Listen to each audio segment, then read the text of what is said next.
Bom dia, Maranata, Deus seja louvado, né, irmãos? Chegamos ao último dia do nosso encontro, estamos muito contentes porque até aqui o Senhor nos tem abençoado. Nós agradecemos a você, amigo internauta, que também tem nos acompanhado, né? Tem nos prestigiado com a sua atenção. Hoje nós vamos para as últimas palestras e eu queria convidar a todos, se possível de joelhos, nos prostrarmos para orarmos ao nosso Deus.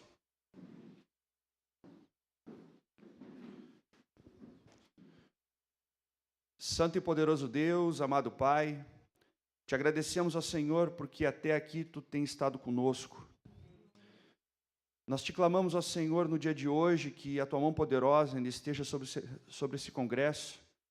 Abençoe, Senhor, as palestras, cada um dos palestrantes, a cada uma das famílias aqui representadas, a cada um de nossos irmãos, Senhor, que estão nos assistindo pela internet ao vivo, e a cada um dos irmãos que algum dia virão essas mensagens. Que essas mensagens possam ser inspiradoras, mas principalmente transformadoras para a honra e glória do Teu reino. Em nome de Cristo Jesus, Senhor, amém. Vamos lá então, irmãos, chegamos, nas últimas palestras. Para quem viu aquela minha primeira com relação à terceira mensagem angélica, essa aqui é uma continuação direta. Nós tivemos um intervalo de 2 palestras, ontem e anteontem, com relação à natureza humana de Cristo, pois faz parte da terceira mensagem angélica, esse entendimento, mas hoje é a conclusão. Vamos ver hoje aqui as consequências, de você atender a terceira mensagem angélica ou não. Vamos lá. Primeiros escritos, diz: vi então o terceiro anjo, disse meu anjo acompanhante, terrível é a sua obra, tremenda a sua missão. Ele é o anjo que deve separar o trigo do joio e selar ou atar o trigo para o celeiro celestial. Essas coisas devem absorver toda a mente, a atenção toda. Irmãos, a obra do terceiro anjo não é uma obra de apenas graça e amor e de está tudo bem.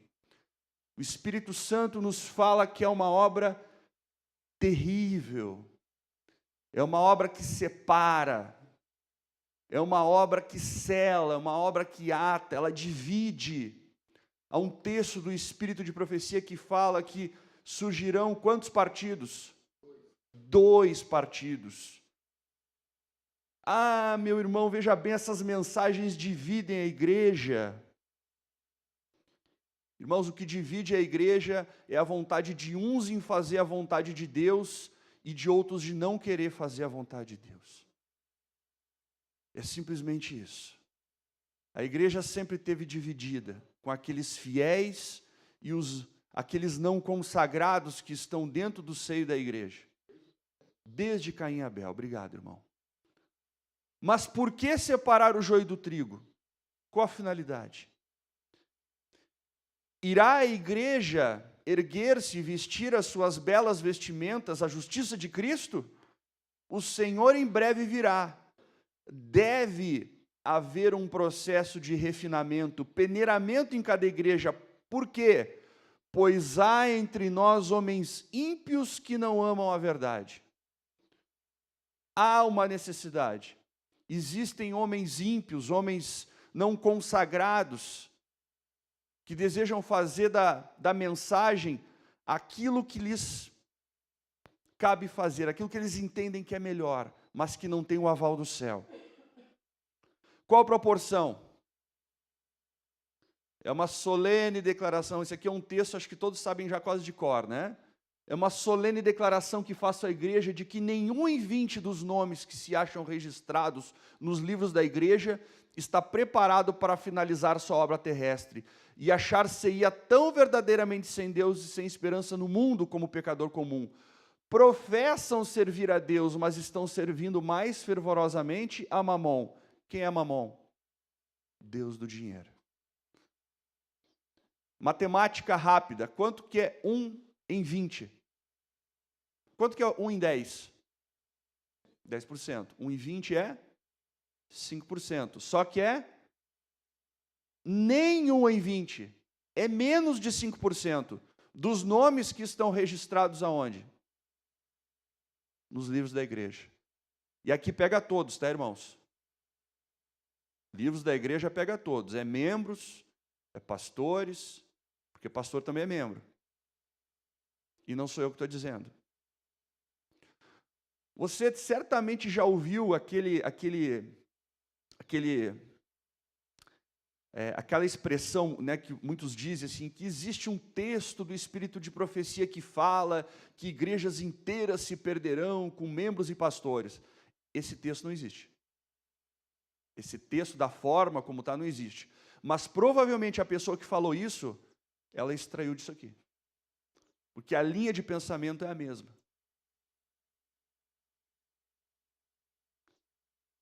Também Isaías clama acerca de Israel. Ainda que o número dos filhos de Israel seja como a areia do mar, quem será salvo? Em qual proporção? Nem 1 em 20. Eu não sei quem é joio, eu não sei quem é trigo. Eu quero deixar uma mensagem aqui para o dito povo da verdade presente. Não nos cabe julgar, não nos cabe saber. Nos cabe assim a nos posicionar em casa, em nossas vidas, para sermos a cada dia trigo. Não nos cabe fazer julgamento. Mas a palavra do Senhor é clara. O espírito de profecia, os testemunhos falam, a Bíblia fala. É só o remanescente que está onde? Dentro de Israel, que será salvo. E o que separa esses grupos? A sacudidura. Vi alguns com forte fé e clamores agonizantes a lutar com Deus. Seu rosto estava pálido e apresentava sinais de profunda ansiedade, que exprimia sua luta íntima. Irmãos, em que esse povo está lutando? Contra que esse povo está lutando? Contra o pecado. Contra o eu, o mundo, Satanás, o pecado. Há uma luta íntima. É um povo que diariamente entrega o eu, ele esmurra o eu, ele entrega o eu, Senhor, eu não posso, eu não consigo, preciso de Ti, preciso vencer isso. É uma luta íntima, esse povo não cessa de lutar. Firmeza e grande fervor estampava-lhes o rosto, grandes gotas de suor lhes caíam da fronte, de quando em quando se lhes iluminava o semblante, com os sinais da aprovação divina. E novamente o mesmo aspecto severo, grave e ansioso lhes voltava. É fácil lutar, meus irmãos? A batalha é fácil? Não, não é fácil. Por isso que o caminho ele é estreito. Enquanto os que assim oravam prosseguiam com seus ansiosos clamores, por vezes lhe vinha um raio de luz procedente de Jesus, para lhes reanimar o coração e iluminar o rosto. Alguns, vi eu, não participavam dessa agonia e lutas. Pareciam indiferentes e descuidosos, não se opunham às trevas que os rodeavam, e estas os envolviam semelhantes a uma nuvem densa. A pessoa não... Existem pessoas, na proporção de mais de 95%, que quando chega a tentação, elas não lutam. Por quê? O que vem sendo ensinado? Você não vai vencer o quê? Você não vai vencer o pecado. Se você não vai vencer o pecado, para que lutar, irmão? Né? Para que lutar? Porque se você tem uma natureza pecaminosa, você é assim, o pecado está no teu DNA, Jesus entende. Estão entendendo o problema? Por isso que essas pessoas não se opõem às trevas. Quando chega a tentação, ela não luta. Porque ela entende que a sua natureza é assim, é algo genético, então ela não luta. Os anjos de Deus deixavam estes e iam em auxílio dos que se afligiam e oravam. Que tristeza, irmãos. Quando você não luta, os anjos do Senhor se afastam de você. E não é o Daniel Valério que está falando, é o Espírito Santo. Se você não gosta disso, se entenda com o Espírito Santo, não comigo, não bata no carteiro. Vi os anjos de Deus apressarem-se para assistir a todos os que lutavam com suas forças, todas a fim de resistir aos anjos maus, e procuravam auxílio, clamando a Deus com insistência. Vigiar e orar de vez em quando. É isso que fala a Bíblia? Sem cessar, com insistência. Os anjos de Deus, porém, abandonavam os que não faziam esforços para conseguir auxílio, e eu os perdia de vista. Que tristeza! Que tristeza, irmãos! Imagina você passar a vida inteira dentro da igreja, indo a cultos, devolvendo dízimo, participando de tudo, mas não travando o bom combate. Os anjos do Senhor se apartando de você, você achando que está salvo porque tem um nome registrado no livro de membros. E quando a primeira praga cai, adivinha, você recebe e percebe que perdeu a vida eterna. Que tristeza, irmãos. Que tristeza. Primeiro processo da sacudidura. Ao vir a sacudidura pela introdução de quê? Falsas teorias. Como que começa? Começa entrando coisa errada dentro da igreja. Esses leitores superficiais, não ancorados em parte alguma, são como areia movediça. Por que leitor superficial? Lê de vez em quando, lê aquilo que lhe agrada, extrai um texto cirurgicamente desenhado que se acomode o seu pensamento. Escorregam para qualquer posição para agradar a tendência de seus sentimentos de amargura. O que é a tendência? Bom, a tendência agora é pensar dessa forma. Muitos agora pensam dessa forma. Ah, então essa é a posição oficial da igreja. Que nós vimos que posição oficial da igreja não é o que uma grande maioria pode estar pensando.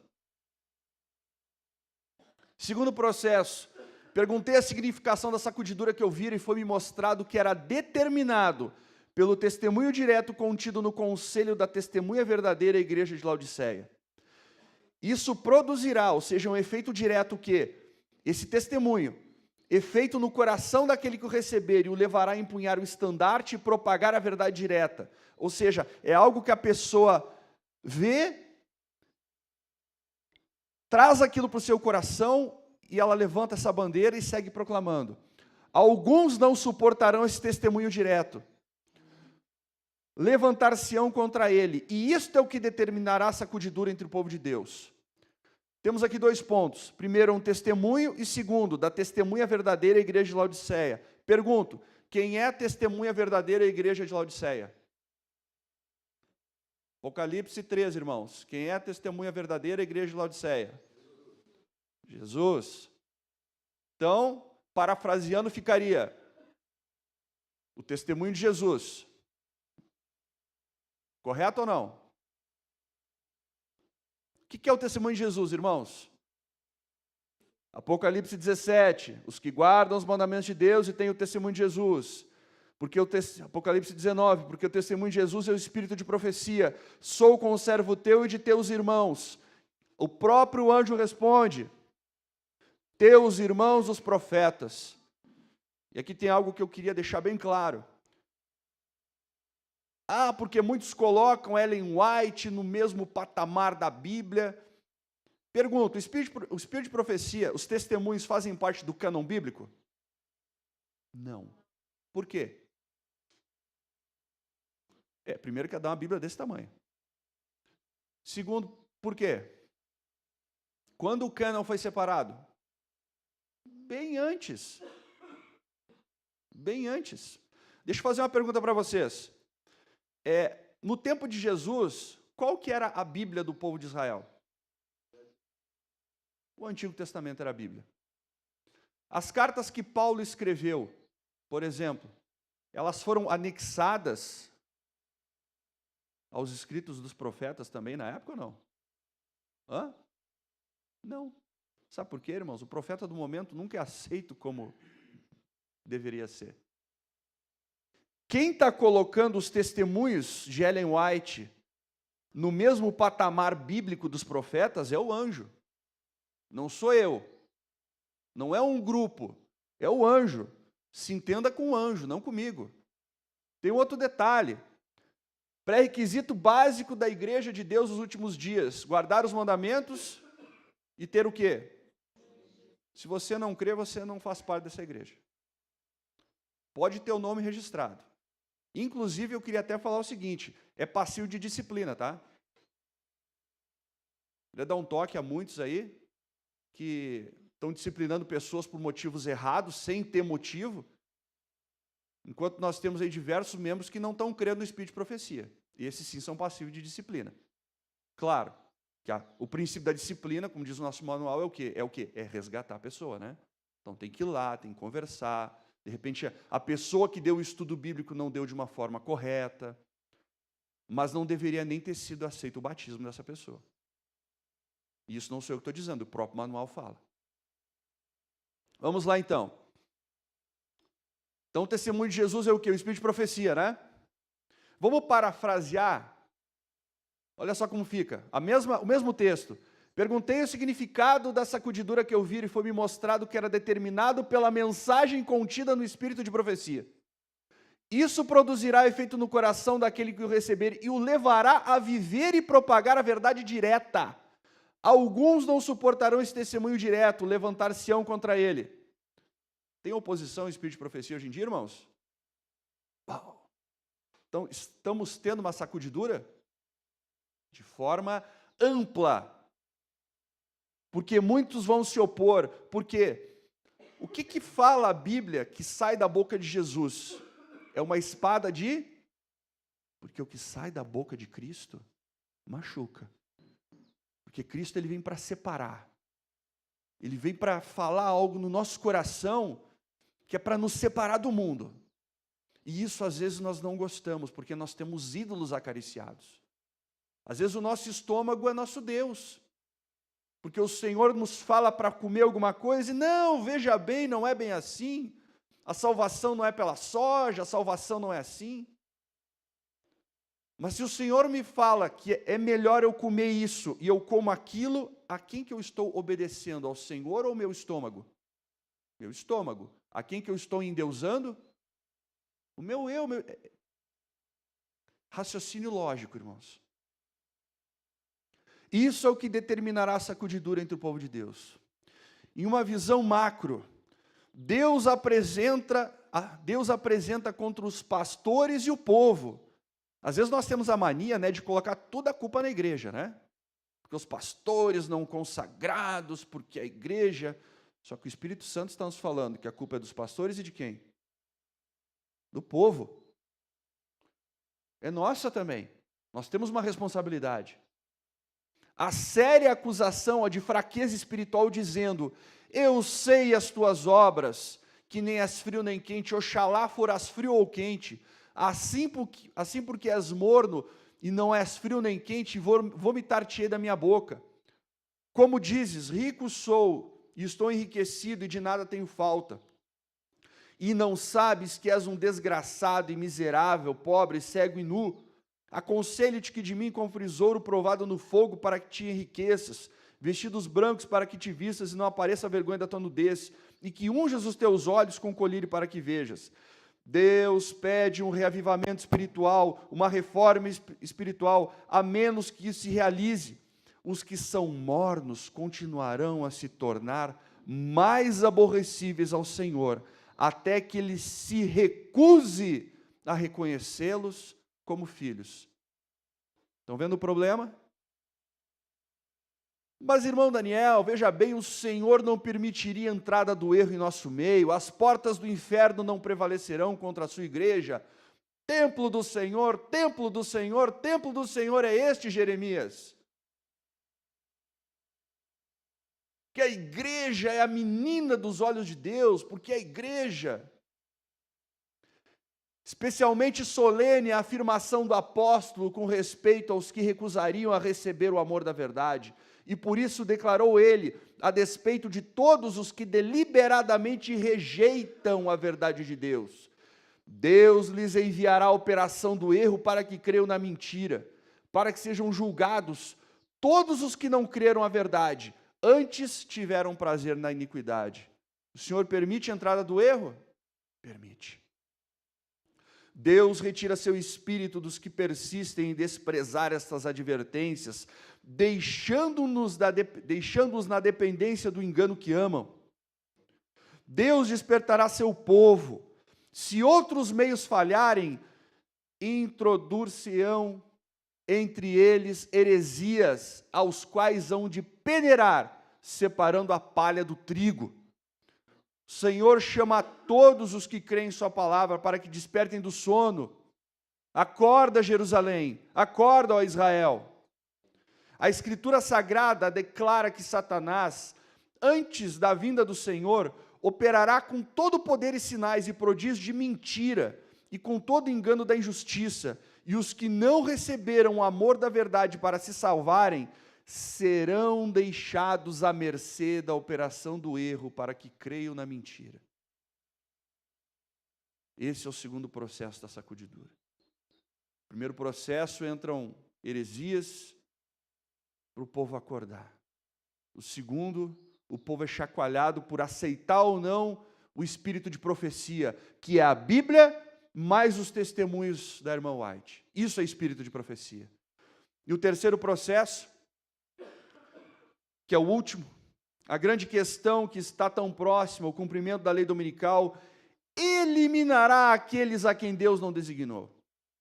E ele terá um ministério puro, leal, santificado e preparado para a chuva serôdia. Há uma necessidade de um posicionamento, há uma necessidade do povo se posicionar antes. Porque quando vier o decreto, nós já devemos estar o quê? Prontos e preparados. Trigo e joio crescem juntos até a colheita final, irmãos. E ele lhes disse, lá em Mateus 13, 28, 30, um inimigo é quem fez isso. Quem que coloca o joio dentro da igreja, irmãos? O inimigo.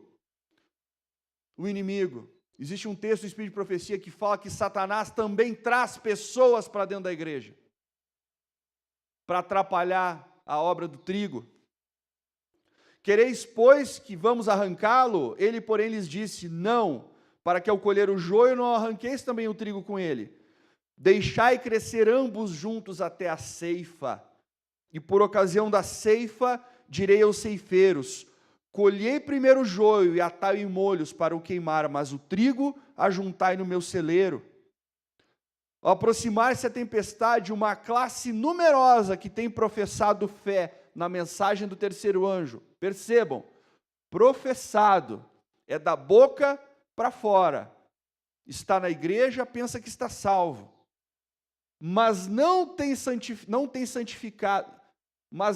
sido santificada pela obediência à verdade, ou seja, não trava aquela luta diária contra o eu, contra o pecado, não vem buscando uma santificação, apenas está dentro da igreja por estar. Acha que porque é membro, acha que porque está dentro da igreja, acha que está salvo por isso. Abandona a sua posição, passando para as fileiras do adversário. Irmãos, que triste isso. Eu falo isso com dor no coração. Milhares, dentre o nosso povo, vão passar para as fileiras do inimigo. Não é um pouquinho, são milhares, porque não entregaram a sua vida ao Senhor. O joio sai da igreja, literalmente, será que nós vamos ver aquela multidão saindo em massa? Grande conflito, 615, quando a presença de Deus se retirou por fim da nação judaica, sacerdotes e povo não sabiam, posto que sob o domínio de Satanás e governados pelas paixões mais horríveis e perniciosas, consideravam-se ainda como os escolhidos de Deus.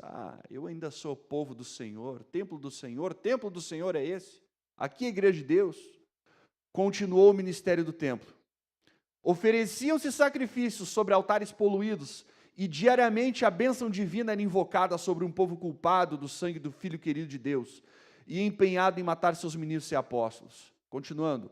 Assim, quando a decisão irrevogável do santuário houver sido pronunciada e para sempre tiver sido fixado o destino do mundo, de qual momento está sendo falado aqui, irmãos? Fim da graça. Os habitantes da terra não saberão, as formas da religião continuarão a ser mantidas. Por quem? Por um povo do qual finalmente o Espírito de Deus se terá retirado. As formas de religião, elas continuam. Depois do decreto, entre decreto e fechamento, fechou a porta da graça, as formas continuam. E o zelo satânico, com que o príncipe do mal os inspirará para o cumprimento de seus maldosos desígnios, terá a semelhança do zelo para com Deus.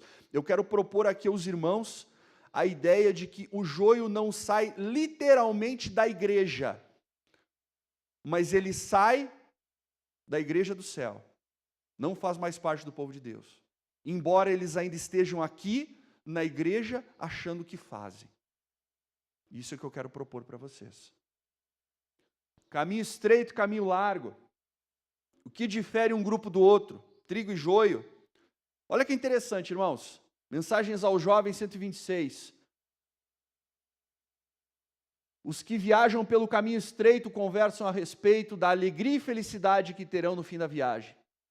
Quem está indo, quem está seguindo a batalha, quem está trilhando, quem está fazendo o bom combate, quem está trilhando, viaja por esse caminho conversando a respeito da alegria e felicidade que vão ter de morar no céu, ao lado de Jesus.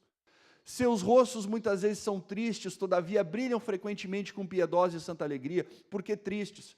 Porque estão travando uma luta agonizante.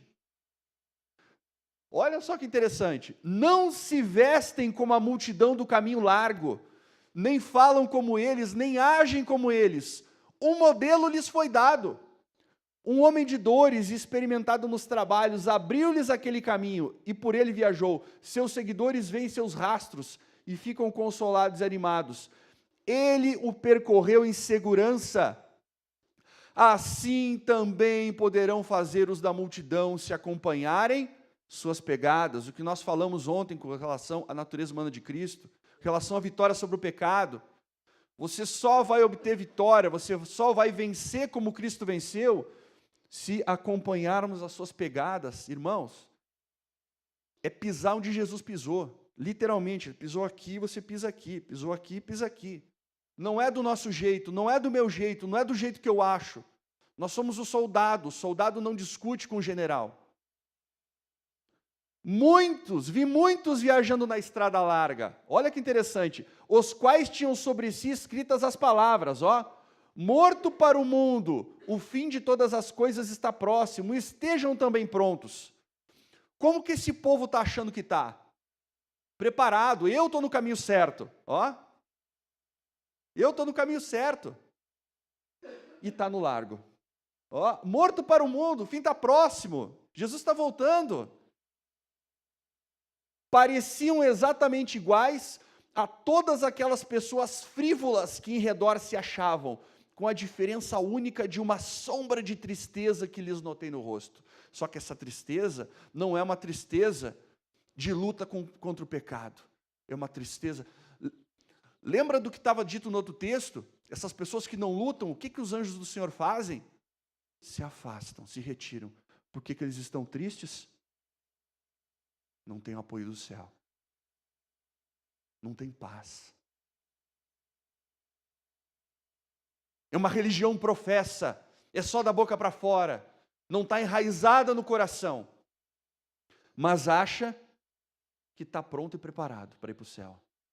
Sua conversa era perfeitamente igual a daqueles que, divertidos e imprudentes, se encontravam ao redor. De quando em quando, mostravam com grande satisfação a letra das suas vestes, convidando os outros a terem as mesmas sobre si. Coloca a mesma camiseta que eu estou, vem para cá. Só botar a camiseta que deu, está tudo certo, você está salvo. Vem para cá. Estavam no caminho largo e, no entanto, professavam pertencer ao número dos que viajavam no caminho estreito. Olha a tristeza, olha o que é um mau testemunho. Os que estavam ao redor, ou seja, os do mundo, deles diziam: não há distinção entre nós, somos iguais, vestimos, falamos e procedemos da mesma maneira. Precisa desenhar, irmãos? Não precisa, né? Está muito claro o que o Espírito Santo está nos mostrando. Foi mostrada a conformidade de alguns professos observadores do sábado para o mundo. Aceitam o mundo, não tem problema. Vi que era uma desgraça a religião, uma desgraça a causa de Deus, desmentem sua profissão de fé. Por que desmentem, irmão?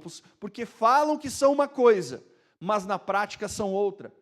Julgam que não são como o mundo, mas dele tanto se aproximam no vestuário, na conversação ou nos atos, que não tem diferença.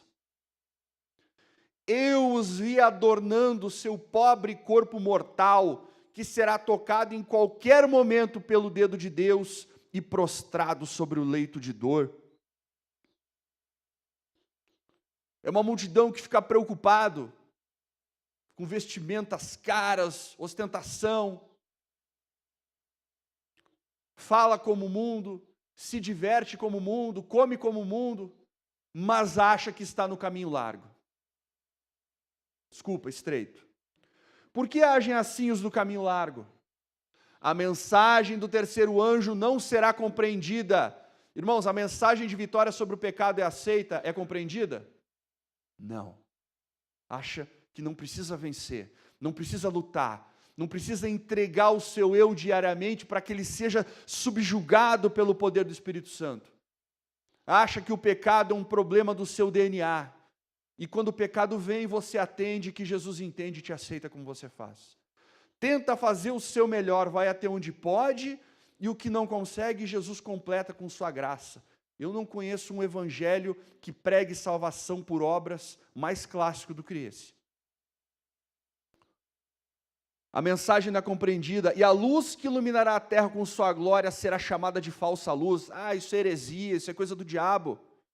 Pelos que se recusam a andar na sua glória progressiva. Por que os do caminho largo andam dessa forma? Porque eles não aceitaram a mensagem. Eles foram sacudidos pelo testemunho, o testemunho da instrução direta.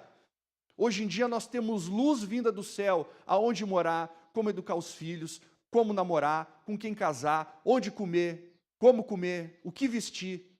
Não, mas isso, veja bem, não é para agora, não é para o nosso tempo, era para o tempo dela, porque não é uma teóloga, e blá, blá, blá, blá, blá, blá, blá, blá, blá. Por isso rejeitam. E por isso continuam no erro. E se afundando mais e mais no erro. E achando que porque grande maioria pensa como eles estão corretos. Só que o Espírito Santo nos fala que a grande maioria está o quê? Errada, está em erro. Não foi sempre assim na história? Por que se negam a andar nessa luz? Apesar de tudo, até muitos dos principais creram nele. Líderes creram em Jesus, mas não o confessavam por causa dos fariseus, dos líderes, para não serem expulsos da sinagoga, porque amavam mais a glória dos homens do que a glória de Deus.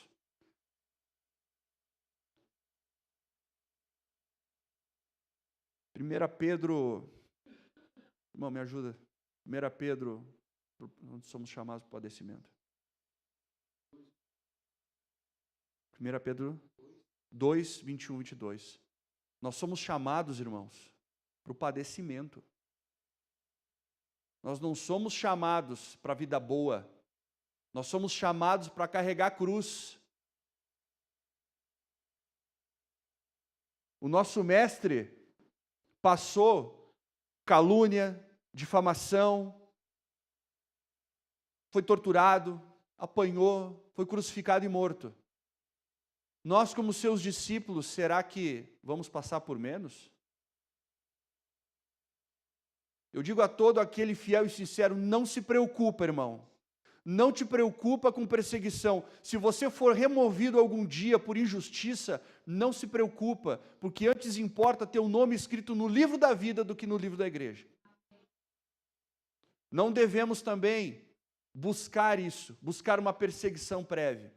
Mas se for da vontade de Deus, pode ter certeza que essa perseguição, ela vai se tornar em honra e glória para Deus. Aqueles os quais é pregada a mensagem da verdade, raras vezes perguntam se ela é verdadeira, mas sim. Olha só que detalhe interessante. As pessoas, elas ouvem a mensagem de vitória sobre o pecado e elas não vão estudar. Não vão estudar lá para ver se é realmente aquilo. Olha como que... Olha o que muitos fazem. Por quem ela é defendida?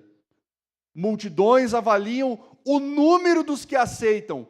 E faz-se ainda a pergunta: creu qualquer dos homens eruditos ou dos guias religiosos? A pessoa ouve a mensagem, não quer estudar, o que ela faz? Não, mas quem que está pregando isso? Os grandes nomes creem assim também, porque se não creem, eu não vou crer. Líder fulano, qual que é a minha opinião sobre esse assunto?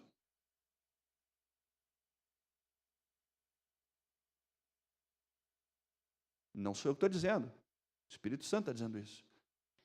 Existem pessoas que não querem pensar, elas querem entregar o seu pensamento na mão de alguém. Ah, esse sabe, então está aqui, ó, meu pensamento aqui, ó, pensa para mim.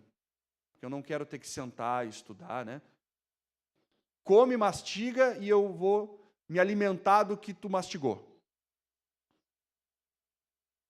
Os homens não são hoje em dia mais favoráveis à verdadeira piedade do que nos dias de Cristo. Acham-se com o mesmo intento em busca de bens terrestres, com negligência das riquezas eternas.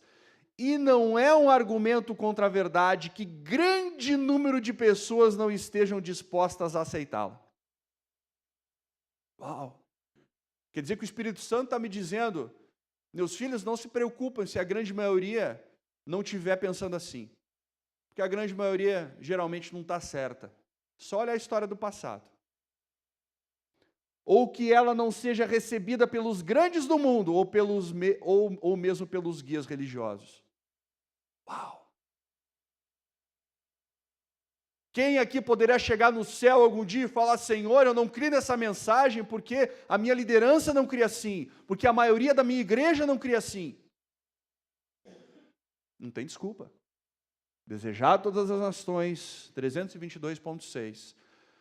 Ah, mas o Daniel Valério está lendo um texto fora de contexto. Eu recomendo a ler todo o capítulo. Irmãos, é tão simples. Como povo, temos sido grandemente humilhados com o procedimento que alguns de nossos irmãos ocupantes de cargo de responsabilidade têm tido, ao se apartarem dos limites antigos. Isso aqui acontece hoje, irmãos? Hã? Vou ler de novo. Como povo, igreja, temos sido grandemente humilhados, ou seja, nós passamos vergonha, com o procedimento de alguns de nossos irmãos ocupantes de cargo de responsabilidade, têm tido ao se apartarem dos limites antigos. Ou seja, ela está dizendo que existem irmãos que têm cargo de responsabilidade que se apartam dos limites antigos, e que isso nos causa vergonha. Isso acontece hoje em dia ou não? Bastante. Quer um exemplo? Música. Discussão na comissão da igreja se põe bateria ou não. Para mim, irmãos, discutir isso é a mesma coisa que eu fazer uma oração ao Senhor. Senhor, tu queres que eu case com um homem ou com uma mulher? É a mesma coisa. Não é, o Senhor não se agrada desse tipo de música. Não se agrada desse tipo. E não é o instrumento o problema. É o efeito que ele causa. Temos aí diversas palestras por aí mostrando. É só querer sentar, estudar e se atualizar. Aos que, com o objetivo de executar os seus planos através das palavras, negam sua fé. Bom, eu tenho um projeto aqui, e esse projeto fala que eu tenho um projeto aqui de evangelizar e eu vou fazer, por exemplo, um teatro na igreja. Qual a instrução que nós temos quanto ao teatro? Nada de cunho teatral. Mas, veja bem, e tal, e faz um tratado, dá uma volta enorme para se opor literalmente a uma instrução direta, não de Ellen White. Uma instrução direta de quem, irmãos? De Deus. Essas pessoas não estão atacando Ellen White, estão atacando Deus. Quer evangelizar, irmãos? Nós temos um manual, chama-se Evangelismo. Aquilo é o limite, aquilo que está ali. Quer evangelizar de forma sábia, prudente, coerente e com apoio do céu, usa o livre evangelismo. Saiu daquilo ali, ó, mentalidade humana, que, a meu ver, não serve para nada sem apoio divino. Opa. Isso revela a pouca confiança que podemos depositar na sabedoria e critério humanos. Não sou eu que estou dizendo também. Testemunhos para a Igreja 7. Podemos depositar a nossa confiança em homens? A nossa confiança vem de Deus. Maldito homem confia no homem. Até o fim do tempo, levantar-se-ão homens para criar confusão e rebelião entre os que se declaram representantes do verdadeiro Deus. Não, mas isso não acontece, né? Os que profetizam mentiras encorajarão os homens a que olhem o pecado como coisa sem importância. Não, meu irmão, não te preocupa, é assim mesmo, é a tua natureza, né? Não tem problema você ter amante, você mentir, você roubar. Não tem problema. Só não fala muito na igreja porque o povo escandaliza, né? Não tem problema nenhum, né?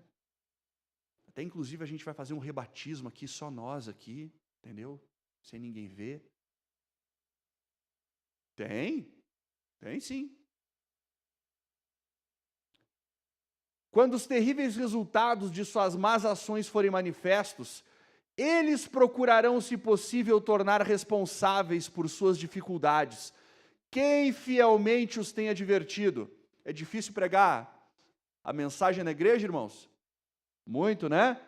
Olha, eles quem? Quem que são eles? São os homens que criam confusão e rebelião. Eles o quê?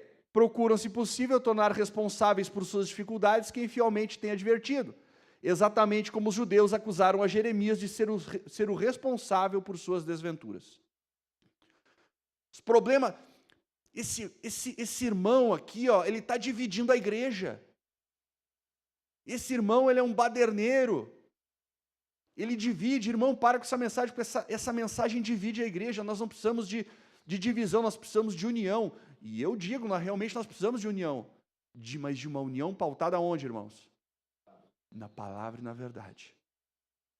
Uma união por união não serve. Vai ser que nem os pés da estátua de Daniel. Parece que está unido, mas não está.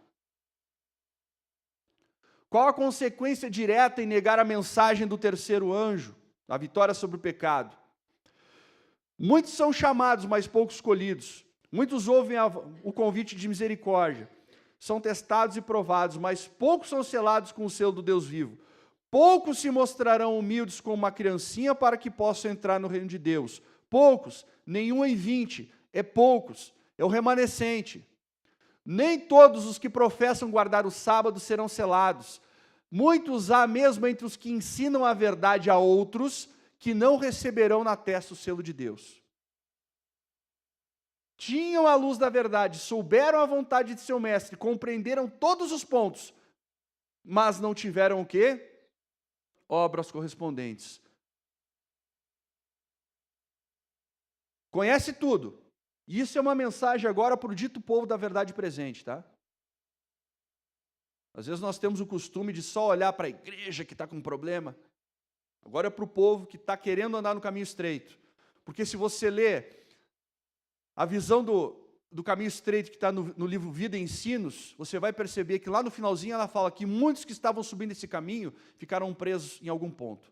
Ou não quiseram soltar o cavalo, a mochila, o sapato ou a meia. Ah, eu já larguei tudo isso eu não largo. Ah, isso eu já fiz, até aqui eu vou. Não, eu já soltei a carroça, o cavalo, o sapato, a mochila, a meia, agora daqui eu não vou. Muitos vão ficar no meio do caminho.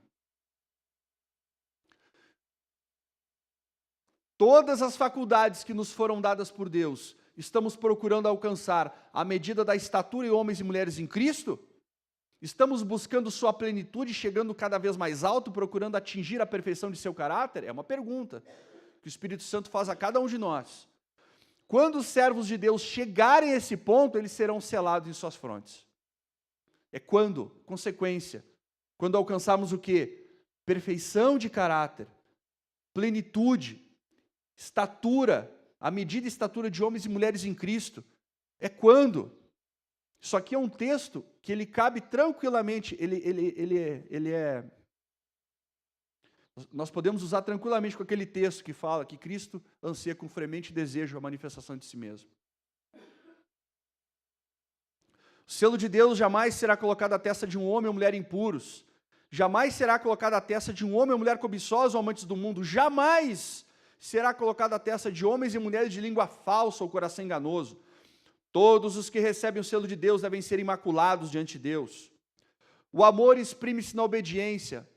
Irmãos, nós seremos perfeitos quando amarmos que nem Jesus. Eu quero dizer o seguinte, nós também cremos dessa forma. Sabe por quê? Porque quando amamos a Jesus, adivinha?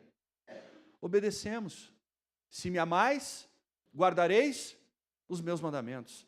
É óbvio que seremos perfeitos quando atingirmos o amor de Cristo, porque quando tivermos o amor de Cristo, a fé de Jesus, nós teremos força do céu para guardar todos os mandamentos de Deus. Os que amam a Deus têm o seu selo na testa e praticam obras de Deus. O que fazer? Guardem-se de desconsiderar os princípios de nossa fé, fazendo aparentar que não há mal em conformar-se com o mundo, que se guarde de atentar para o conselho de alguém, qualquer que seja a sua posição, que vá de encontro àquilo que Deus estabeleceu para manter o seu povo separado do mundo. Você recebeu a verdade, irmão? Estuda, não vai perguntar para outro. Nem para o irmão Mauro Carnassali, para o irmão Daniel Valério, para ninguém. Nós não somos parâmetro para ninguém. O parâmetro é a palavra de Deus. E eu sempre digo, duvida do que eu estou falando. É para duvidar mesmo. Porque eu quero que você duvide e deite a cabeça sobre a Bíblia e o Espírito de profecia. Porque se eu tiver errado, eu vou aceitar com muito grato. O que acontece com aqueles que esperam por um poder mágico de transformação? Não, irmão, espera, é assim mesmo, daqui a pouquinho vai cair a chuva serôdia e nós vamos sair pregando de mãos dadas, com os anjos tocando harpa e flauta, os passarinhos em volta, vai ser lindo. Muitos estão esperando uma chuva serôdia milagrosa. Foi-me mostrado que se o povo de Deus não fizer esforço da sua parte, mas esperar apenas que sobre eles venha o refrigério, para deles remover os defeitos e corrigir os erros, se nisto confiarem para serem purificados da imundícia da carne e do espírito e preparados para tomar parte do alto clamor do terceiro anjo, serão achados em falta. A chuva serôdia não vem para transformar caráter. A chuva serôdia cai em quem tem o caráter transformado. Os que esperam contemplar uma transformação mágica em seu caráter, sem resoluto esforço de sua parte para vencer o pecado, estes serão decepcionados. Vai ficar muito triste, sim, no final. Não espereis uma mudança mágica, que uma mudança mágica se realize em vós para dar-lhes os passos necessários. Irmãos, é como atravessando o mar Vermelho. O povo olhou, disse, marchem, o povo marchou. Quando tocaram o pé nas águas, o mar se abriu. Irmãos, infelizmente, vou ter que terminar aqui. Falta mais 3 slides, sabe do tempo? 3. Obrigado. Esse aqui não podia faltar, irmão. Esse não podia faltar, irmãos. Esse aqui é clássico, né? Por que Jesus ainda não voltou, irmãos? Cristo aguarda com fremente. Irmãos, é fremente. É fremente. Está lá em cima assim, ó. Meus filhos.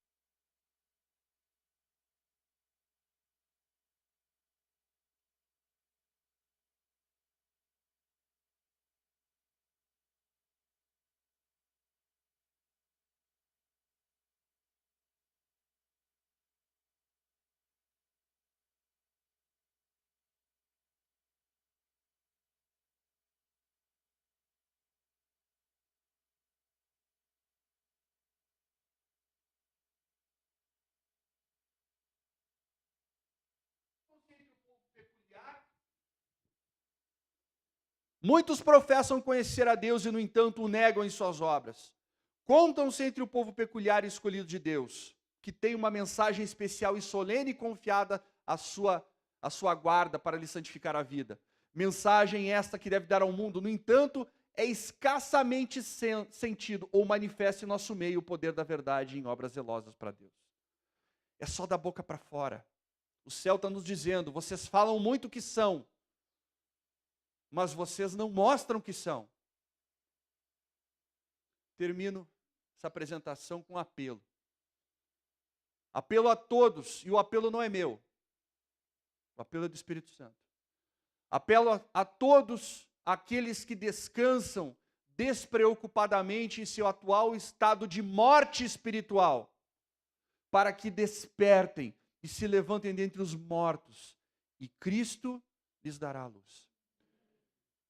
Irmãos, eu oro a Deus para que essa mensagem, que não é minha, não é do irmão Daniel Valério, não é do Mauro, não é do Odair, não é de ninguém, ela é uma mensagem do céu. Nós somos apenas pedaços de vaso quebrados que o Senhor está usando para levar essa mensagem a seu povo, e nós não temos mérito algum. O mérito é todo de Cristo. E eu oro a Deus para que essa mensagem ela realmente toque o teu coração e que você possa sair daqui transformado, ou no mínimo com o intuito de entregar diariamente o teu eu ao Senhor. Você pode duvidar da mensagem, mas eu te peço, não duvida do poder de Deus. Entrega todo dia o teu coração a Ele. Deixa Ele fazer a obra. Vamos orar, irmãos?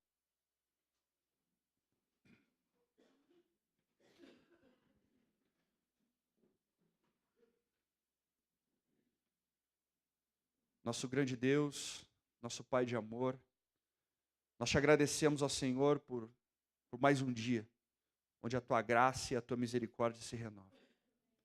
Te agradecemos ao Senhor por cada mensagem de fé, de esperança, cada mensagem de reavivamento que Tu dás ao Teu povo.